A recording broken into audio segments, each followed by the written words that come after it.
मेरो करियरको कुरा गर्दाखेरि त हजुरले भन्नु मैले धेरै ठाउँ भने पनि छु। मेरो करियरमा पहिलो कुरा त म चाहिँ एकदमै दुर्गम ठाउँबाट, दुर्गम पनि यति कि म 8 क्लासमा पढ्दाखेरि चाहिँ 3 घन्टा पैदल हिँडेर स्कुल जान्थेँ अनि 3 घन्टा पैदल हिँडेर फेरि आउँथेँ। एकदमै टाइम लस हुन थालिसकेपछि 9th क्लासमा चाहिँ अनि बल्ल डेरा गरेर बस्न थालेँ। दुल्लु भन्ने ठाउँ पढेँ।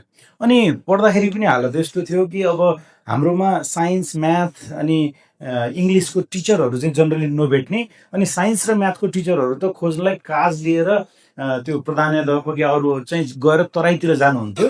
अनि इन्डियातिरबाट आइएससी बिएससी गरेको टिचरहरू लिएर आउनुहुन्थ्यो। अनि उहाँहरूलाई हामीले नामले चिन्थेनौँ, आइएससी सर बिएससी सर भन्थ्यौँ। भनेपछि पुरा ठाउँभरिमा आइएससी बिएससी गरेको एउटा टिचर, अनि त्यो पनि अर्को स्कुलले चोरेर लिइदिने, फेरि हामी 2-3 महिना यत्तिकै बस्थ्यौँ होइन। अनि तपाईँलाई अर्को स्टोरी भनौँ, म 9th पुगिसकेपछि अप्सनल म्याथ लिने कि इकोनोमिक्स लिने भन्ने कुरा हो। अनि त्यति बेला राम्रो पढ्ने भनेको अहिले मुकुन्दजीले भने जस्तै राम्रो पढ्ने विद्यार्थीले यो साइन्स पढ्नुपर्छ, डक्टर इन्जिनियर हुनुपर्छ बाहेकहरू थाहा थिएन। अनि साइन्स पढ्नलाई चाहिँ अप्सनल म्याथ लिएपछि सजिलो हुन्छ भन्ने कुरा हो। अनि अप्सनल म्याथ लियो जम्मा 3 जनाले, 167 जना विद्यार्थीमा 3 जनाले लियौँ। 3 जना मध्ये पनि एकजना साथीले बिचमा छोडिदिनु भयो र 2 जना। 2 जनालाई पढाउने एउटा टिचर हुनुहुन्थ्यो, त्यो पनि छोडेर गइदिइहाल्नु भयो। हामीले 1 वर्ष लगभग अप्सनल म्याथ चाहिँ आफै पढेँ कि के गरे थाहा पनि छैन। बल्ल तल्ल एसएलसीमा 36 नम्बर ल्यायो, पास चाहिँ भयो, फेल चाहिँ भएन होइन। सो आजको डेटमा अब सिए पास भयो, यहाँ आयो, नोबेल ब्याङ्कको सिओ छ, धेरै मान्छेले सोध्छन् कि हो गजब थियो होला, त्यसो केही पनि होइन। म भन्छु मेरो त एसएलसीमा चाहिँ जम्मा 51% नम्बर थियो। तर त्यो 51% चाहिँ फेरि स्कुलमा सबैभन्दा बढी थियो होइन। हाम्रो स्कुलमा चाहिँ फेरि मुकुन्दजी जस्तो अरूले नपढेर पढेर पनि बढी हो। किन भन्दा धेरैवटा स्कुलहरू निल हुन्थ्यो, भनेको मतलब एसएलसीमा 0 पास हुने धेरै दैलेख जिल्लामा धेरैवटा 10वटा मावि थियो। 10वटा मावि मध्ये 2-3टा माविहरू त 0 पास हुने हुन्थ्यो। हामी 167 जनामा 12 जना मात्रै पास भएको थियौँ। अब आफै सोच्नुहोस् त्यति बेलाको त्यो ब्याकग्राउन्डमा एसएलसी पास हुनु भनेको पुरा गाउँ 3 गाउँ थाहा हुन्थ्यो मान्छेले एसएलसी पास गरे भनेर। अब त्यो भन्दाखेरि चाहिँ त्यति बेलामा करियरको अरू कुरा भन्ने केही पनि हुन्थेन, हामीलाई यस्तो ओरिएन्टेसन हुने कलेजले केही पनि हुन्थेन। अनि बुवाको ड्रिम चाहिँ छोरा डक्टर बनोस्, किन भन्दा आयुर्वेदमा प्र्याक्टिस गर्नुहुन्थ्यो, छोरा डक्टर बनोस्। डक्टर बन्ने भनेपछि झोला बोक्यो, 1.5 दिन पैदल हिँडेपछि बल्ल सुर्खेत पुगिन्थ्यो। दैलेखबाट झोला बोकेर सुर्खेत आयो। पहिलोचोटि मैले गाडी पनि सुर्खेत आएपछि देखेँ, नागी बस चढ्यो, काठमाडौँ आयो। त्यसपछि काठमाडौँ आइसकेपछि हो यो त ठाउँ पनि गजब, सब चिज गजब। अनि अलि सानै थिएँ म, 14 वर्षमा एसएलसी पास भएको। सानो मान्छे थिएँ, जिस्काएर हैरान पार्यो, त आफै साँच्चैकै पास भएको भन्छ, ऱ्याङ्क गर्छ साथीहरूले, र जेसुकै होस् बल्ल तल्ल पढ्न थालेको। 3 महिना साइन्स पढेपछि मेरो आफ्नो फुपूको छोरा हुनुहुन्थ्यो, उहाँले साइन्स पढेर केही पनि काम छैन बाबु भन्नुभयो। किन? मैले भने हेर बाबु, तँ त स्कुल चाहिँ आफू स्कुल फर्स्ट थिइस्, म त जिल्लै टपर हो। म जिल्ला टपर भएर मैले ड्रप गर्ने भन्ने हुन्थ्यो। त्यति बेला आइएससी हुन्थ्यो, त्यो पनि अलिकति तयारी भएन भने ड्रप गर्ने भन्ने हुन्थ्यो। 1 वर्ष ड्रप गरेर पनि मैले आइएससीमा 71% नम्बर ल्याएँ। तर पनि मैले न डक्टर न इन्जिनियरिङ कहीँ पनि नाम निकाल्न सकिनँ भने तैँले एउटा कुरा त के मान्नु पर्यो भन्दाखेरि, तँ स्कुलमा फर्स्ट भएको, म जिल्ला फर्स्ट भएको। तँ फर्स्ट भए पनि 51% नम्बर, म त्यति बेलामा पनि जिल्ला फर्स्ट भएर आएको। मेहनती तँभन्दा म बढी नै छु। तै पनि मैले सकिनँ भने यो गाह्रो काम छ, नलाग भन्नु। नलाग भनेपछि के अर्थ, गाउँबाट त पढ्छु भनेर आइसकेको छ। बुवालाई भने बुवा यो त साइन्स नपढ भन्नुहुन्छ दाइले भने। अनि ल अब दाइले जाने आछ बढी, जे भन्छ भान्जाले भनेको मान भन्नु हो। त्यो भनेपछि दाइले कमर्स पढ भन्नु हो। यो कमर्स किन पढ्ने भने पनि थाहा थिएन। त्यति बेलामा त अझ यो छोरो बिग्रियो भने कमर्स पढाउनु, छोरी बिग्रियो भने नर्स पढाउनु भन्थे होइन। बिग्रेकै तालमा पार्दै हाल्छ होइन। अब पढ्नु नपढ्नु, अनेस्टली म तपाईँहरूलाई भन्छु, त्यो कमर्स पढ्ने बेला अब 3 महिना पढिसकेपछि कमर्समा सिफ्ट गरेँ। सरकारी कलेजहरूमा सबै बन्द भयो भने पिपल्स पढ्न थालेँ। म पिपल्समा आइकम पढ्दै गर्दाखेरि मलाई थाहा थिएन म बिकम पढ्छु कि के गर्छु। अनि आइकम पढिसकेपछि बिकम सुरु भयो। बिकम अब के गर्ने भन्दाखेरि एक हुल साथी कहाँ जाने, सब एक हुल शङ्करदेव आएपछि हामी शङ्करदेवमा बिकम पढ्यो। अनि बिकम पढिसकेपछि अब के गर्दा, त्यति बेला 2 इयर्सको बिकम हुन्थ्यो, अहिले जस्तो त्यो बिबिएस 3 इयर्सको थिएन। 2 इयर्सको बिकम थियो। बिकम पढिसकेपछि अनि फेरि गाउँ गयो। गाउँमा टिचर भयो म त 1.5 वर्ष होइन। अब किन भन्दा एकदम तानातान गाउँमा पढेको मान्छे हुन्थेन, माविमा तानातान भइरहेको थियो। अनि हेडमास्टर चाहिँ इन्टरमिडिएट पास, आफू चाहिँ ग्रेजुएसन दिएर आएको भनेपछि होइन, गाउँमा जे पनि पढाइदिने, साइन्स पनि पढाइदिएछ, इङ्ग्लिस पनि पढाइदिएछ होइन, म्याथ पनि पढाइदिएछ, इकोनोमिक्स त पढाउने नै भयो। अनि रमाइयो। त्यसपछि अचानक चाहिँ म तपाईँहरूलाई भन्छु, एक दिन चाहिँ कुनै त्यो मेरो पहिलाको कुनै टिचरले त्यो बौगुणा सर ल्याएर आउनु भएको थियो। त्यो कुनै एउटा मलाई नाम त याद छैन, तर त्यो कुनै एउटा ऊ थियो, पत्रिका जस्तो अलिकति ठुलो मोटो खाले थियो। त्यसमा चाहिँ अहिले मलाई हेडिङ याद छ, मेधावियों के लिए चार्टर्ड एकाउन्टेन्सी भन्थ्यो भने अलिकति पढ्नमा क्षमता भएकोलाई चार्टर्ड एकाउन्टेन्सी भन्ने हेडिङमा मैले पढेँ। त्यो पढेपछि चाहिँ हो यो सिए भन्ने कोर्स चाहिँ पढेपछि कमाइ समाइ धामधुम हुन्छ भन्ने कुरा हो। अलिकति इन्ट्रेस्ट पछि मैले केही काठमाडौँको साथीहरूसँग बुझेपछि यो त सिए त पढ्न चाहिँ भयङ्कर गाह्रो छ, पढेपछि पैसा चाहिँ गजब कमाउँछ भन्ने थाहा भयो। त्यो बाहेक अरू केही पनि थाहा छैन भने अब पढ्न गाह्रो छ भने चाहिँ पढेपछि सकिहालिन्छ नि जस्तो कन्फिडेन्स, अनि पैसा कमाउँछ भने त कसलाई परेको छैन र, कमालाई गाली गर्ने पो हो त, आफूलाई त कमाउनु परेको छ नि त होइन। अनि ल लेट्स से सुरु गरौँ भनेपछि अनि म चाहिँ झोला बोकेर गएँ। म तपाईँलाई अहिले भनौँ मेरो धेरैजना यहाँ सिए मेरो बहिनी उहाँ हुनुहुन्छ, दाइ पनि हुनुहुन्छ, तपाईँहरूले अहिलेसम्म लखनऊबाट पास भएको सिए भेट्दैन होला कि। तपाईँ किन म लखनऊ गएँ त भनेपछि झोला बोकेर हिँड्यो, मामा कहाँ आएँ परिदियो, त्यहाँबाट ल जाउँ लखनऊ भन्नुभयो। किन भन्दाखेरि इन्डिया लखनऊ नजिक त्यति बेला नेपालमा सिए सुरु भएको थिएन। आइक्यानै त्यो इस्टाब्लिस भर्खर 1998मा इनेक्टेड भएर भर्खर सुरुवातमा थियो, नेपालमा सिए सुरु भएको थिएन। अनि इन्डिया जानु पर्यो। अनि लखनऊ गइसकेपछि चाहिँ अब कहाँ के भन्ने पनि थाहा छैन। सिए लखनऊमा पढ्ने थाहा छ, त्यसपछि त्यहीँ गएर सोधेपछि इन्स्टिट्युट हुन्छ भन्ने थाहा भयो। इन्स्टिट्युटमा गएपछि ल यहाँ रजिस्ट्रेसन गर्नुपर्छ, 2550 रुपियाँ भारूमा रजिस्ट्रेसन गरेपछि एक झोला किताब पनि दिँदो रहेछ, स्टडी मेटेरियल भन्थ्यो त्यसलाई। त्यो बोकियो, त्यो बोकेपछि चाहिँ अब एउटा आर्टिकल सिक हुन्छ, एउटा कहाँ पढ्नुपर्छ भनेर त्यहीँ सिकायो। त्यसपछि खोज्दै गएको त्यहाँ लखनऊमा चाहिँ अब त्यो सिके जेन पिके जेन ठुल्ठुला त्यो चाहिँ तपाईँले अहिले पनि हेर्नुभयो त्यो ठाउँमा भनेपछि त्यो मेडिकल डक्टरहरूको चाहिँ बहुत ठुल्ठुलो। सिए भन्ने त ज्यान जाला कहीँ पनि भेट्दैन बा। अनि त्यो किन हुँदो रहेछ त भन्दाखेरि सिएको त्यो फर्मको एउटा साइज हुनुपर्ने, होर्डिङ बोर्ड यत्रो हुनुपर्ने भन्ने दस्तखतले गर्दा लुकेर बस्नु पर्दो रहेछ। त्यसपछि बल्ल तल्ल एकजना एसएन सैनी चार्टर एकाउन्टेन्ट भनेको चाहिँ खोजेर गएपछि त्यहाँ गएपछि बल्ल थाहा भयो। त्यो भइसकेपछि ल सिएको करियर स्टार्ट गरौँ भनेर गएको। उहाँले सुरुमै नपढ भन्दैन होइन, कति पर्सेन्टेज छ भन्नुभयो, मैले 58 भने। त्यसपछि चाहिँ अब सुरु गरियो। सुरु गर्दा पहिलोचोटि म फेल पनि भएँ। फेल भइसकेपछि अलिकति डिमोटिभेसन पनि भयो, तर फेरि ऊर्जा कम भएन, फेरि सुरु गरियो। सिए पास भइसकेपछि चाहिँ यहाँ आयो। यहाँ आएपछि पनि म तपाईँलाई किन भन्दा करियरमा धेरै भाइ बहिनीहरू हुनुहुन्छ नि त, त्यही भएर म भन्दैछु कि हाम्रो पालामा कसरी करियर हुन्थ्यो भन्ने कुरो। अनि यहाँ आइसकेपछि के गर्ने पनि थाहा थिएन, जागिर गर्ने कि व्यापार गर्ने कि प्र्याक्टिस गर्ने कि। अनि यसो जागिर खोलिरहेको थियो नेपाल ब्याङ्क, राष्ट्र ब्याङ्क। मामाले भन्नुभयो राष्ट्र ब्याङ्क त कहाँ ठुलो चिज हो, चल उता जा भन्नुभयो। इन्टरभ्यू दियो, नाम निकालेँ, 1 नम्बरै नाम निकालेको थियो भने फटाफट जागिर खान सुरु गरेँ। केही समयपछि चित्त बुझेन, फेरि यता कमर्सियल ब्याङ्कतिर आइयो।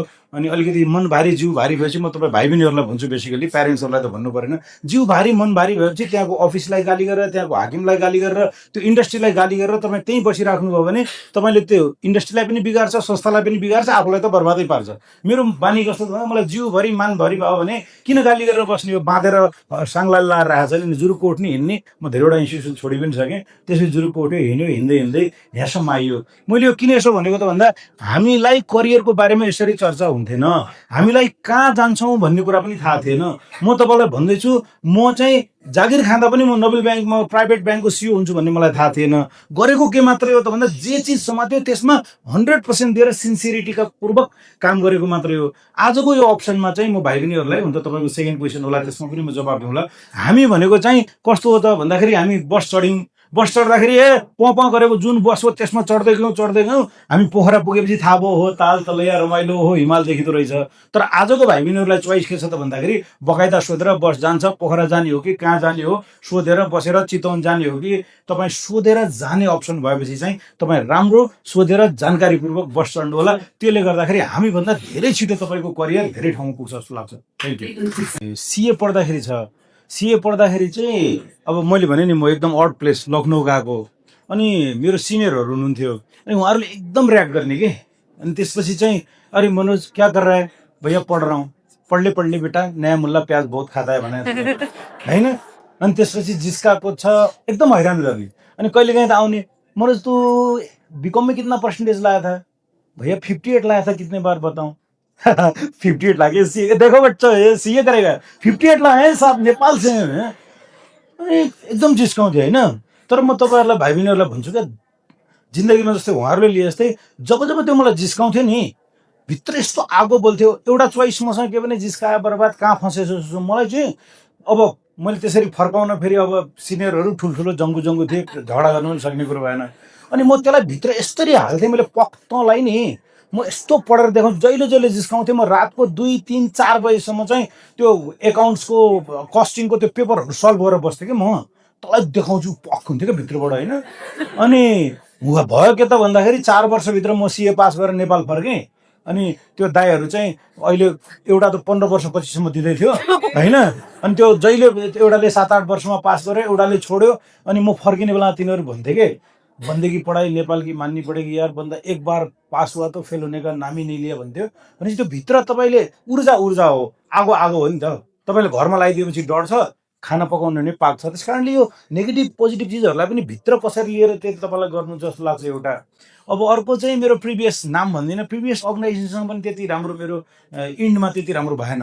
त्यो नहुनुको कारण फेरि आजको डेटमा तपाईँले सोध्नुभयो भने दोष बढी म लिन्छु, किन भन्दा यो अलि आजकलको जेन्जी जस्तै अब अलिअलि ठुलो जेन्जी हो म पनि होइन। अनि हरेक चिज चाहिँ मैले केमा जज गर्थेँ, रङ राइटमा जज गर्ने कि। र जिन्दगीमा तपाईँहरूलाई भाइ बहिनीहरू म के भन्छु भने हरेक चिज रङ राइट हुँदैन, इट्स अ पर्सेप्सन बेस्ड। र अर्गनाइजेसनमा काम गर्दाखेरि वाट इज रिक्वायर्ड सोच्नुपर्ने रहेछ। जस्तै आज म एज अ नोबेल ब्याङ्कको सिओ, अनेस्टली भन्दा तपाईँहरूले बजारमा पनि हेरिराख्नुभयो होला मेरो पर्फर्मेन्स काम। म किन सुध्रेको छु त भन्दाखेरि मेरो प्रिभियस अर्गनाइजेसनमा मैले धेरै चिज सिकेँ। त्यहाँको टसल्सहरूले, त्यहाँको चिजहरूले चाहिँ के भयो त भन्दाखेरि भित्र इगो लाग्ने, अनि भित्र के आइराख्ने त भन्दाखेरि त नभए मेरो जागिर नभए मनोज अलिक चल्दैन र, बरु नभए तेरो के हुन्छ जस्तो भित्र आउने कि। त्यो इगोले, त्यो प्रकारको सोचाइले चाहिँ जहिले पनि अर्गनाइजेसनमा टसल्सहरू आउने, त्यसपछि कोअर्डिनेसन नहुने, अनि कहिलेकाहीँ अर्गनाइजेसनले सफर गर्छ। अनि what is wrong what is राइटको चक्करमा लाग्नुभयो भने धेरै चिजहरू चाहिँ कन्फ्लिक्टमै गएर हिँड्नुहुन्छ। What is required for the organisation सोच्नुपर्ने रहेछ। कन्फ्लिक्टहरू भयो यताउता भयो, तर त्यसले पनि मलाई फाइदा गर्यो, किन भन्दा म त्यहाँ कन्फ्लिक्ट नभएर बसिरहेको भए सायद सेकेन्ड टर्मको सिओ विकास ब्याङ्कै हुन्थ्यो होला। फर्चुनेटली कोभिडको बेलामा झोक चल्यो होइन, ल जय होस् भनेर हिँडेको। त्यति बेलामा पास लिएर चाहिँ तपाईँ बाहिर निस्किँदा पनि पास लिनुपर्ने बेलामा जे भए पनि विकास ब्याङ्कको सिओ हस् हजुर भनेर हिँडेको मान्छे म। अनि जो नोबेल ब्याङ्कमा आएँ, तर सिन्सियरिटी अलवेज काउन्ट्स भाइ बहिनीहरू। म तपाईँलाई भन्छु नि, आएपछि दत्तचित्तले काम गर्न थालेको, म डिजिएममा जोइन गरेको, डिजिएम, जिएम, डिसिओ, सिनियर डिसिओ, सिओ 5 वर्षमा त त्यत्रो ठुलो अर्गनाइजेसनमा 5 चोटि प्रमोसन भएर म सिओ भएको 1 वर्ष कम्प्लिट भइसक्यो। त्यस कारणले जिन्दगीमा त्यस्तो कन्फ्लिक्टहरू, डिमोटिभेटिङ चिजहरू त आउँछ, तर त्यसलाई तपाईँले कसरी इन्टरप्रेट गरेर त्यसबाट लर्न गर्नुहुन्छ या त्यसलाई कसरी पोजिटिभली इनेल गरेर रिजल्टतिर पुस गर्नुहुन्छ भन्ने कुराले म्याटर गर्छ। यस्तो अनुभवहरू छ। कुरा एकदम प्रष्ट छ, मैले धेरै ठाउँमा भने पनि छु। यसमा प्यारेन्ट्सहरू पनि हुनुहुन्छ। प्यारेन्ट्स र स्टुडेन्ट्स दुइटैलाई सँगै के भन्छु भन्दा, इट डजन्ट म्याटर। अहिले हामीले पनि यति धेरै कुरा गऱ्यौँ नि, तपाईँलाई करियरमा के गर्दा राम्रो हुन्छ भन्ने कुरा चाहिँ त्यो क्वेसन भ्यालिडै होइन। कुरा के हो त भन्दा तपाईँ केमा गजब गर्न सक्छ भन्ने कुरा बुझ्नु पर्यो। किन भन्दा हामी यहाँ भइरहेको सबै भाइ बहिनीहरूको फ्यामिली ब्याकग्राउन्ड फरक फरक छ, त्यो फ्यामिलीको फाइनेन्सियल ब्याकग्राउन्ड र ब्याकअप्सहरू फरक फरक छ, अनि आफ्नो फाइनेन्सियल ड्रिम पनि फरक फरक हुन्छ। कोही मान्छे ठुलो घर ठुलो गाडी एकदम गरेर खुसी हुन्छ, कोही मान्छे जोगी भएर खुसी भइरहेछ, ज्ञान मात्र बाँडेर खुसी भइरहेछ। कोही मान्छे पैसा बेपत्ता कमाएर खुसी भइरहेछ, कोही मान्छे चाहिँ समाजसेवा गरेर खुसी भइरहेछ। कोही मान्छे पैसा कमाएर पनि बेपत्ता दुखी छ, कोही मान्छे प्रधानमन्त्री भएर पनि दुखी छ, कोही मान्छे कार्यकर्ता भएर पनि खुसी छ। हेर्नुहोस् है। सो लाइफमा तपाईँले विचार गर्ने के हो त भन्दाखेरि तपाईँको फाइनेन्सियल ड्रिम कति हो त, मान्छेलाई कतिले सुखी बनाउने भन्ने कुरा हेर्नुहोस्। म तपाईँलाई भन्छु त, म from that level to this level छु। मैले सुरुमा जागिर खाँदाखेरि 4,000 रुपियाँ तलब थियो। त्यो 4,000 रुपियाँको तलब पनि मास्टर भएको हुनाले चौमासिक आउँथ्यो। दसैँको बेलामा त 1 महिना दसैँ थप आएपछि 20,000 रुपियाँ 20,000 रुपियाँ दैलेखको ठाउँमा मम्मीलाई लिएर दिएको त मम्मीले त गाउँै किन्नु होला जस्तो गर्नुभयो होइन। अब अहिले म अब तलब खानेमै गाली खाएको खाइसक्छ, कति खायो लुट्यो ठग्यो भनेको छ, त्यो आफ्नै ठाउँमा छ। अहिले राम्रै तलब कमाइ कति हुन्छ होइन। अब त्यो हुँदाखेरि पनि अनेस्टली भन्दाखेरि अझै पनि पुगेको छैन कि, पुग्दैन। हेर्नुहोस्, पैसाले पनि पुग्दैन, पोजिसनले पनि पुग्दैन, अथोरिटीले पनि पुग्दैन। यो सत्ता शक्ति पैसा यो पोजिसन्सहरूको मोह चाहिँ तपाईँले जति फैलाउनु भयो त्यहाँ पुग्छ। त्यस कारणले म के भन्छु भने तपाईँको इन्ट्रेस्ट केमा छ भन्ने कुरा पहिला कुरा स्केच गर्नुहोस्। अब चाहिँ तपाईँहरू ठुलो भइसक्यो, अब तपाईँहरूले के गर्नुपर्छ त भन्दा एउटा कपी लिएर आउनुहोस्। त्यो सानोमा हामीले नेपालीमा जोडा मिलाऊ भन्ने हुन्थ्यो नि, तलमाथि राखिदिएको यसो गरेर तपाईँ जोडा मिलाउनुहोस्। अब तपाईँको इन्ट्रेस्ट केमा छ। कोही मान्छे बोल्नुमा एकदम स्मार्ट हुन्छ, कोही मान्छे इन्ट्रोभर्ट हुन्छ, कोही मान्छे एक्सट्रोभर्ट हुन्छ। कसैको सेल्स स्किल एकदम राम्रो हुन्छ, कसैको चाहिँ एनालाइटिकल स्किल राम्रो हुन्छ। कोही मान्छे चाहिँ एकदमै क्यालकुलेटिभ हुन्छ, एकाउन्ट्स म्याथमा राम्रो हुन्छ, कोही मान्छे लिटरेचरमा राम्रो हुन्छ, कोही ह्युमन इमोसन्समा राम्रो हुन्छ, कोही चाहिँ लिडरसिपमा राम्रो हुन्छ। त्यस कारणले तपाईँहरू अब केमा बेटर छ भन्ने कुरा तपाईँहरूको प्यारेन्ट्सहरूले लगभग तपाईँको ट्रेड्स अनुसार चाहिँ बुझाउन सक्नुहुन्छ। कोही खेलमा राम्रो हुन्छ, कोही नाचगानमा राम्रो हुन्छ, जेमा पनि राम्रो गरे भयो नि त। त्यस कारणले लहलहीमा साथीले के गरे म त्यही गर्छु, बाबुआमाले यो भन्नुभएको छ त्यही भएर त्यही गर्छु भनेपछि चाहिँ हामी राइट डाइरेक्सनमा पुग्दैनौँ। पहिला आफ्नो सारा चिज, पर्सनल ट्रेड्स, फाइनेन्सियल ड्रिम, तपाईँको रुचि केमा बेटर गर्न सक्नुहुन्छ भन्दा पनि अघि पुष्पाजीले एउटा कुरा भन्नुभएको थियो नि, जिन्दगीमा तपाईँ के गर्यो भने खुसी हुन्छ होला त भन्ने कुरा पत्ता लगाउनुहोस् है भाइले।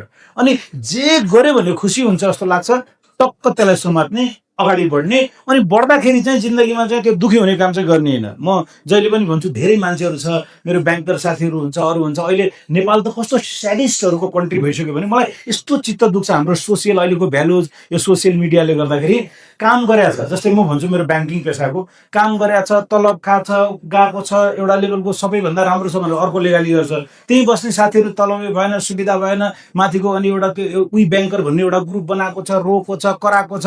ए बाबा, कसलाई हात खुट्टा बाँधेर टाउकोमा पिस्तोल राखेर तँ जागिर खा नत्र तँलाई मार्छु भनेको छ। If you are not happy, मैले एक दिन त्यसमा लेखिदिएको थिएँ, if you are not happy you just move on, you are not a tree भनेर लेखिदिएको थिएँ कि।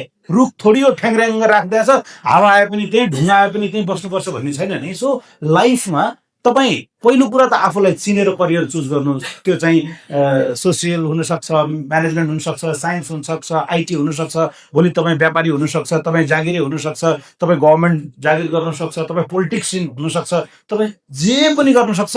कुरा के हो त भन्दा तपाईँ त्यो गरेपछि घर गइसकेपछि आरामसँग yes I did it feel हुनु पर्यो, निन्द्रा राम्रो लाग्नु पर्यो, काम गरेर खुसी हुनु पर्यो। Happy minds always create better result. हेर्नुहोस्, यति बुझिराख्नुहोस्, जबरजस्ती गराएको चिजले ठाउँ कहीँ पनि पुगिन्न। त्यस कारणले आइडेन्टिफाई युर सेल्फ। म प्यारेन्ट्सहरूलाई पनि रिक्वेस्ट के गर्छु भने तपाईँहरूको बच्चाहरू तपाईँले चाहेको अनुसार बन्दैनन्, बिर्सिनुहोस्। उनीहरू के गर्दाखेरि खुसी हुन्छ पत्ता लगाउनुहोस्, त्यो अनुसारको डाइरेक्सनमा लगाइदिनु भयो भने त्यो बच्चा खुसी पनि हुन्छ, त्यसले राम्रो पनि गर्छ, इन्ट्रेस्ट भएर पढ्छ पनि, जिन्दगीमा त गजब गर्छ। अर्को चोइस छ। Thank you. हरेक मान्छेलाई पैसा कमाउनु छ, तर पैसा कमाउने चाहिँ नालायक, फटा, बदमास, चोर भइहाल्यो। यो चाहिँ यो प्याराडक्सलाई तपाईँहरूले कमसेकम बुझ्नुपर्छ। पैसा गलत तरिकाले कमाउनु चाहिँ अपराध हो। सही तरिकाले कमाउनु भनेको नेसनल प्रोस्पेरिटीलाई पनि काम लाग्छ, तपाईँ हामीलाई पनि काम लाग्छ, राज्यलाई पनि काम लाग्छ। पैसा राम्रोसँग कमाउनु, नियम कानुन सङ्गत भएर कमाउनु राम्रो। पहिला तपाईँहरूको माइन्डसेट चाहिँ त्यस्तो भइदिनु पर्यो। र गलत नियत र गलत तरिकाले कमाएको चाहिँ 2 रुपियाँ पनि बेइमानी हो, त्यो चाहिँ गर्नु हुँदैन, पहिलो कुरा। अब यो अर्को कुरा तपाईँहरूलाई मैले के बुझाइदिन्छु भने अलिकति ब्याङ्किङ, यो मलाई अपर्च्युनिटी पनि हो। ब्याङ्किङले तपाईँ आफै भन्नुहोस् न, ब्याङ्कमा यति धेरै पब्लिकले, हाम्रो त जनसङ्ख्या 3 करोड पनि पुगेको छैन, तर 6 करोडभन्दा बढी खाता सङ्ख्याहरूबाट मतलब खर्बौँ रुपियाँ जम्मा भएको छ। पब्लिकले पैसा नराखेपछि त ब्याङ्क चल्दैन। अनि तपाईँलाई आज सोच्नुहोस् त, यो डुब्छ भने चाहिँ पैसा राख्नु जान्छ? जाँदैन नि त। त्यस कारणले यो संस्था डुब्दैन भन्ने कुरा विश्वास कायम हुनुको लागि पनि ब्याङ्कले रिजनेबल प्रफिट कमाउनु पर्छ। अनि ब्याङ्क भनेको चाहिँ के हो त भन्दाखेरि, मैले त धेरै ठाउँ भने पनि छु, भन्दा कसैलाई अलिकति त्यो स्ट्रेट जस्तो पनि लाग्छ, तर मैले के भन्छु त भन्दाखेरि ब्याङ्क चाहिँ राष्ट्र ब्याङ्कले लाइसेन्स गरेको, कम्पनीमा रेजिस्टर्ड भएको एउटा प्राइभेट या पब्लिक जे भए पनि त्यो कम्पनी भनेको नाफामूलक संस्था जसले 30% कर पनि तिर्छ क्या। यो चाहिँ हाम्रो पुष्पाजी जस्तो चाहिँ समाज कल्याण परिषदबाट दर्ता भएर समाजमा गर्नलाई मात्र पनि नाफा कमाउनलाई यदि कुनै संस्था इस्टाब्लिस भएर 30% को ट्याक्स तिर्छ भने त्यसले नाफा कमाएन भने चाहिँ बरु त्यो नालायक हो।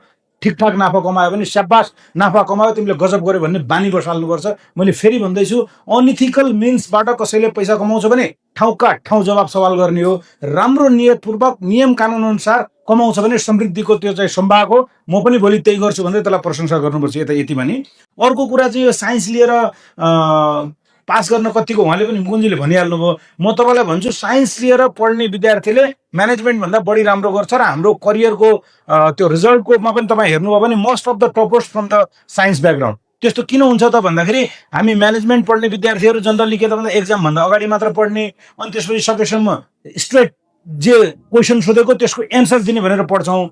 साइन्स पढ्दाखेरि चाहिँ वाट, हाउ, वाइ भन्ने कुरा एनालाइटिकली पढ्छौँ। त्यो जब हामी एनालाइटिकली वाट, हाउ, वाइ भन्यो भने एक्जाममा क्वेसन घुमाएर आउनु भन्छ नि, घुमाउनलाई चक्रपथ हो र।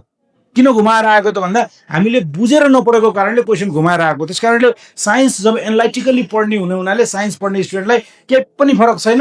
बरु चाहिँ कस्तो हुन्छ नि, म्यानेजमेन्टले मैले त एकाउन्ट्स पढायो, इकोनोमिक्स पढायो भनेर कुरिरहेको छ, अनि खराएर कछुवाको दौड जस्तो चाहिँ साइन्सवालालाई मैले त एकाउन्ट पढाएको छैन, मैले त इकोनोमिक्स पढाएको छैन भनेर सुरुबाटै मिहिनेत गर्न थाल्छ। ऊ अनि ऊ कछुवा जस्तो अगाडि परेर जितिहाल्छ।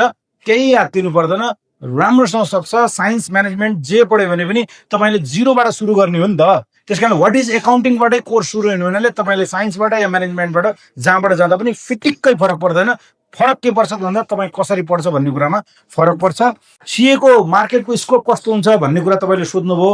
पक्कै पनि मैले भने नि हिजो सीए पास भएर आउँदा बित्तिकै यताउता अपर्च्युनिटी हुन्थ्यो। अब CA with attitude skills add हुनै पर्यो। किन भन्दा हरेक चिजको डिमान्ड र सप्लाईको कुरा हुन्छ नै बजारमा। जब तपाईँको मार्केटमा सप्लाई बढी भएर गयो भनेपछि त्यति बेलामा तपाईँ अरूभन्दा डिफ्रेन्ट स्किल सेट सहित आउनुभयो भने तपाईँलाई सहज हुन्छ। अनि इन्ट्री लेभलबाट पनि तपाईँले अगाडि बढ्नलाई पनि तपाईँको एटिट्युड र स्किल लेभल तपाईँले बेटर गर्दै जानुभयो भने तपाईँले बेटर गरिहाल्छ। अब यो अपर्च्युनिटी कति छ भन्ने कुरालाई अब यो सीए त अलिकति टेक्निकल भयो। डक्टरले कति कमाउँछ भन्नुहोस् त? कोही डाक्टर चाहिँ फुर्सदै नभएर चाहिँ महिनामा 50 लाख कमाउने पनि डाक्टर छ, कोही चाहिँ दिनभरि झिङ्गा हाँक्ने पनि डाक्टर छ, होइन? भने it all depends on you. तपाईँको आफ्नो पर्सनल क्यापेबिलिटिज, स्किल सेट र एटिच्युडमा भर पर्छ। त्यस कारणले सँगसँगै क्वालिफिकेसन र सँगसँगै मैले अघि भने त्यसलाई एड गर्नु पर्ला। सोसियल मिडिया नराम्रो त भन्न मिल्दैन भन्नुभएको छ। उहाँले पनि सोसियल मिडिया नराम्रो भने होइन क्या, अलिकति अब उहाँ आफ्नो सोसियल वर्कमै लागिराख्नु। ओराटर भन्छ नि, त्यो सुगारजीले मैले भनेपछि चाहिँ ठिक हुन्थ्यो। तपाईँहरूलाई के भन्नु खोजेको हो भने when your emotions are high don't communicate socially. त्यो मार्क जुकरबर्ग आएर तिम्रो प्रब्लम सल्भ गरिदिन्न बाबा। अरू मान्छेले तिमीलाई इभ्यालुएट गर्छ, अरू मान्छेले तिमीलाई जज गर्छ, त्यसले तिम्रो माइन्डसेट डेभलप हुन्छ। Why you are involved in that way भने हो। गर्नुहोस् न, मैले अघि नै भने तपाईँ सोसियल मिडियामा पनि इङ्गेज हुनुहोस्। तपाईँ आजको डिजिटल वर्ल्डमा तपाईँ भएन त भउँदो हुन्छ भने, तर केमा इङ्गेज हुने भन्ने कुरा ध्यान दिनुहोस्। त्यसले तपाईँलाई सही डाइरेक्सनतिर लिएर गइरहेछ भन्ने कुरा इन्स्योर गर्नुहोस्। जुन भिडियो जुन चिजहरू हेर्नुहुन्छ त्यो हेरेको चिजले तपाईँको करियरमा या तपाईँको लाइफमा भ्यालु एडिसन भइरहेछ छैन हेर्नुहोस्। टिकटक हेर्दा पनि त्यस्तै हेर्नुहोस्, युट्युब हेर्दा पनि त्यस्तै हेर्नुहोस्, भिडियोहरू हाल्दा पनि त्यस्तै राख्नुहोस्। किन भन्दा अहिलेको सोसियल मिडियामा तपाईँले हाल्ने स्ट्याटस, तपाईँले लेख्ने तरिका, तपाईँले गर्ने कम्युनिकेसनको आधारमा मान्छेले तपाईँको बारेमा ओपिनियन बनाउँछ। त्यस कारणले उहाँले भन्नुभएको तपाईँले जब जसरी प्रस्तुत हुनुहुन्छ, अब अनुहार होइन सोसियल मिडियाबाटै मान्छेले चिन्ने भइसकेपछि please be careful while handling your social media भन्नुभएको। यसलाई मैले क्लेरिफाई गरेँ। अब अर्को हाम्रो जर्नलिस्ट हाम्रो सीताजीले भन्नुभएको थियो यो पढ्ने र व्यवसायमा प्र्याक्टिकल लिङ्क कसरी हुन्छ भन्ने कुरामा यस्तै प्रकारको चिजहरूले हुन्छ, यस्तै कलेजहरूले गर्ने चिजहरूले। अब त कलेजहरूले अहिले चाहिँ धेरै सो भिजिटिङ फ्याकल्टिजहरू पनि बोलाउनुहुन्छ स्टुडेन्ट्सहरूलाई, त्यो प्र्याक्टिकल हाम्रो जस्तो छैन नि त। त्यो भइसकेपछि के त भन्दा आज पनि पढ्ने विद्यार्थीहरूले चाहिँ हरेकचोटि चाहिँ जस्तै एकाउन्ट्स कसैले पढ्छ भने हामीले पढाए त ल राम इन्भेस्टेड 1 लाख रुपियाँ क्यापिटल भन्यो भने Ram account debit to cash गऱ्यौँ। किन राम एकाउन्ट डेबिट गरे पनि थाहा छैन, त्यही लेख्न भन्नुहुन्छ टिचर, लेखेर जाँचमा पास भयो सकिया हो। तर अहिले पढ्ने विद्यार्थीले चाहिँ why that cash account is debited, त्यसको इम्प्याक्ट कहाँ पर्छ, किन क्यापिटल क्रेडिट गरेको, अनि भोलि मैले बिजनेस गरेँ भने के भनेर लिङ्क्ड भएर पढिदिनु भयो भने तपाईँले बुझ्न पनि त्यसरी बुझ्छ। बुझेको चिजलाई तपाईँले प्र्याक्टिकली लाइफमा पछि युज पनि गर्न सक्छ। नत्र मास्टर्स पास चाहिँ गरेछ गएपछि एउटा भोचर गर्न पनि नआउने स्थिति आउँछ। त्यस कारणले एउटा कुरा विद्यार्थी आफैमा पनि रुचि हुनु पर्यो। यस्तो प्रकारको कलेजहरूले त्यो कनेक्टिभिटी बढाइदिएको छ, यसले हेल्प गर्छ। अनि सफल मान्छेको साझा बानी भनेको चाहिँ मलाई के लाग्छ त भन्दा कन्सिस्टेन्सी। जहिले पनि हेर्नुहोस्, एकदमै जे काम गर्नुहुन्छ कन्सिस्टेन्सी त्यसमा चाहियो। अनि taking responsibility rather than blaming others. असफल मान्छेहरूले जिन्दगीभरि आफ्नो निकम्मा कामको लागि अरूलाई दोष लगाउने गर्छन्। यो समाज भएन, यो सरकार भएन, यो देश भएन, यो भएन, बाबुआमा भएन, छाती छमाई धन्न 18 चाहिँ धन्न म चाहिँ कहाँबाट ठिक जन्मेछु जस्तो लाग्छ मान्छेलाई असफल हुनेलाई, होइन? जो सफल हुने मान्छे हो त्यो मान्छेले चाहिँ जहिले पनि के गर्छ त भन्दा they take responsibility, they don't blame others, they learn every time. र हम्बल हुन्छ, स्किल सेट हुन्छ, र त्यो कन्फिडेन्स एउटा हुन्छ र पर्पसफुल हुन्छ। त्यो भएपछि चाहिँ हरेक मान्छे सफल हुन्छ जस्तो लाग्छ मलाई, 1-2टा एक्सेप्सनलाई छोडौँ। अर्को वित्तीय साक्षरता त वास्तवमा भाइ बहिनीहरूलाई जरुरी छ। म त भन्छु, म तपाईँले सोध्नुभयो भने म सीए पढ्न जाँदाखेरि घरबाट निस्किँदैन म फर्केर आउने बेलासम्मको खर्च चाहिँ नेपाली रुपियाँ 1,20,000 भएको थियो। म त्यति बेलादेखि नै फाइनेन्सियली डिसिप्लिन थिएँ। मेरो कारण फरक थियो, किन भन्दा मेरो 6 भाइ बहिनी, बुवाको सानो जागिरले मलाई पढाउनुको साथसाथमा 5 भाइ बहिनी पनि पढाउनु पर्छ भन्ने कुरा भएपछि मैले बुवाले पठाएको एक पैसा पाउरोटी कति रुपियाँमा किने, 2 रुपियाँको चाहिँ मैले टिकट काटेर चाहिँ बसमा चढेँ, त्यो पनि आएर नोट गर्थेँ। र मैले सकेसम्म काठमाडौँ पढ्दाखेरि पनि 2500 रुपियाँ बुवाले महिनामा पठाउनुहुन्थ्यो। त्यो 2500 मध्ये मैले 200 रुपियाँ पनि अहिले बचाएँ भने अर्को महिना त बुवाले 2300 पठाएपछि पुग्यो। अनि त्यो भइसकेपछि चाहिँ अर्को महिना पनि 200 बचाउन सकियो भने त 2100ले पुग्यो, 400 बचाउनु भयो भने त अनि भाइ बहिनीहरूको चाहिँ फी तिर्न पुग्छ नि त भन्ने मलाई त्यति बेलामा फिलिङ थियो। मलाई पनि रहर थियो नि त, होइन? तर हामीले आफ्नो त्यो चिजको रेस्पोन्सिबिलिटीले तपाईँले त्यहाँ पुर्याउँछ। हामीलाई पनि रहर लाग्थ्यो नि, साथीहरू मोटरसाइकलमा घुर्र आइरहेको बेलामा हामीलाई पनि मोटरसाइकल चढ्ने रहर लाग्थ्यो होला। तर म बुवाले साइकल किनिदिन्छु भन्दाखेरि पनि म साइकल काठमाडौँमा किनिदिन्छु भन्नुभएको थियो। म गएँ नेपालमा एउटा रुपैडिया गएर आएँ, 2500 रुपियाँ, यहाँ 3500 पर्थ्यो, त्यहाँ 2500। अनि त्यसपछि त्यो हिरो रेन्जर भन्ने चाहिँ यस्तो स्ट्रेट भएको चाहिँ अनि त्यहाँ रुपैडिया गएर 2500 रुपियाँ 1000 रुपियाँ सस्तो भएको हुनाले आउने बेलामा 3 महिना पुरेर उतापट्टि गएर 1000 रुपियाँ बचाउनुको लागि पनि साइकल ल्याएर अनि म आफ्नो बसको हुटमा राखेर यहाँ आएँ। त्यो फाइनेन्सियल डिसिप्लिनले भाइ बहिनीहरू मलाई यहाँ पुर्याएको छ। अहिलेको भाइ बहिनीहरू बुवा आमाले दिएको खर्च पनि मतलब छैन, 1000 रुपियाँ त उस्तै सकेर आउँछ, साथीभाइलाई भनेको छ, अर्को भनेको छ। त्यो डिसिप्लिनले तपाईँको भोलिलाई पनि सहयोग गर्छ। यो धेरै भ्यालिड क्वेसन एउटा सोध्नु भएको थियो, यसरी काम गर्नु पर्ला।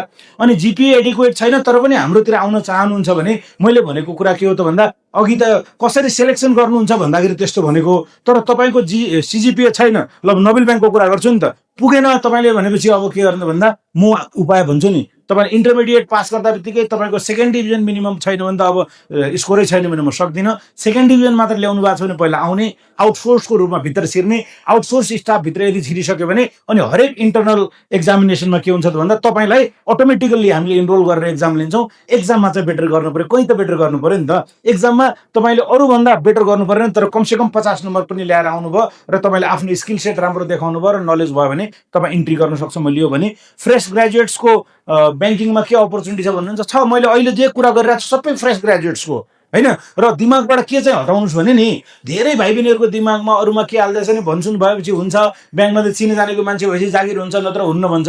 भाइ बहिनीहरू यदि त्यस्तो हुन्थ्यो भने नि, म दैलेख जिल्लाबाट बिलोङ गर्छु, कर्णाली प्रदेशको मान्छे हो। म तपाईँलाई भनौँ, कर्णाली प्रदेशको पहिलो चार्टर्ड एकाउन्टेन्ट मै हो, कर्णाली प्रदेशको पहिलो ब्याङ्क वित्तीय संस्थामा सिओ हुने मान्छे मै हो। म चाहिँ यहाँ आउँदाखेरि कोही एकजना ब्याङ्किङ सेक्टरको मान्छे मैले चिनेको थिइनँ भने म यहाँ कसरी पुग्यो होला? यदि भनसुनकै मान्छे हुने भएको भए म त्यो ठाउँबाट यहाँ पुग्थिनँ नि। दिमागबाट यो चाहिँ के हटाइदिनुहोस् त भन्दा, भन्छन् भनेपछि हुन्छ, नभएपछि हुँदैन भन्ने दिमागबाट हटाउने हो। म क्यापेबल छु भन्ने हो। ल 50 जना खोल्या छ भनेपछि 50 मा टप 10 मा त म, बाँकी 40 जेसुकै गरोस् भन्ने तपाईँसँग जब कन्फिडेन्स हुन्छ त्यसले तपाईँ अटोमेटिकली टप 10 मा नआए पनि टप 30 भित्र आउँछ। त्यो कन्फिडेन्स आफूमा राख्नुहोस्। नेगेटिभ माइन्डसेटबाट अगाडि बढेर काम गर्नुभयो भने यु क्यान टेक इन्ट्री। त्यो भन्न चाहेँ मैले। अनि अर्को चाहिँ यो सिए एकदम गाह्रो छ, तिमीले सक्दैनौ भन्ने कुरालाई चाहिँ एकदम मजाले सकिन्छ। सिए के पनि गाह्रो छ है। मैले यसो किन भनेको त भन्दा, म भन्दैछु नि त, एसएलसीमा 51% नम्बर ल्याएको, धाकधुक्क गरेर चाहिँ 58% ल्याएर आएको। तर कुरा के हो त भन्दा, सिए पढ्दाखेरि तपाईँले अरू एकाडेमिक कोर्स पढे जस्तो पढ्नु भयो भने चाहिँ हुँदैन।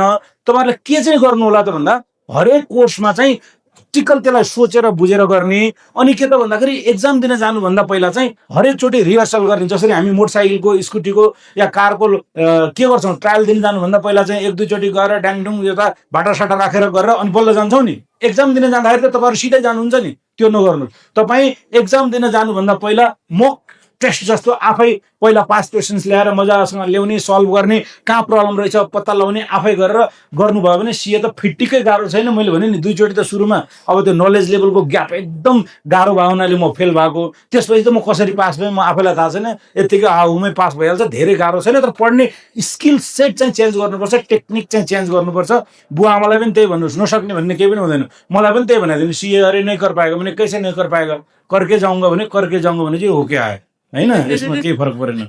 अर्को, काम गर्दा दिक्क लागेन, दिक्क लाग्दाले पनि के मोटिभेट गर्यो उहाँले भन्नुभएको छ। संसारमा कोही यस्तो मान्छे छैन जो हरेकचोटि खुसी भइरहेको छ। यो कुनै मान्छे हो नि त, मूर्ति मात्र गरिरहेको होइन। हामी ह्युमन बिइङ हो भने हामीसँग सेन्टिमेन्ट छ, हामी पनि दुःखी हुन्छौँ, हामी पनि खुसी हुन्छौँ। तपाईँले हामीलाई देखेको चिजमा सर यिनीहरू त होइन। हरेक मान्छेको जिन्दगीमा फ्रस्ट्रेसन पनि हुन्छ, रिस पनि उठ्छ अनि गजब पनि लाग्छ। दुईटा काम गर्नु जिन्दगीमा। मैले गरेको चिज भन्छु नि त म, जब यो डेज आर लो या तपाईँलाई जब दिक्क लाग्छ, जब फ्रस्ट्रेसन हुन्छ भने तपाईँले त्यसकारण अरूलाई दोष लाउनुको सट्टा चाहिँ यसको कारणहरू पत्ता लगाउने।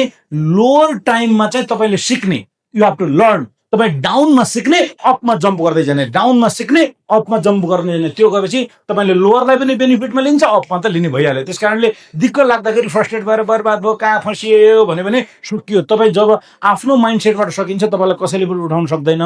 जब तपाईँलाई दिक्क लाग्छ, फ्रस्ट्रेसन हुन्छ, तपाईँले मजासँग त्यति बेलामा के कारणले होला त भनेर रिपिट नहुनलाई सिक्ने, माथि जाने, माथि गइसकेपछि एक्सेल गर्ने गर्नु होला। यति भन्न चाहे मैले।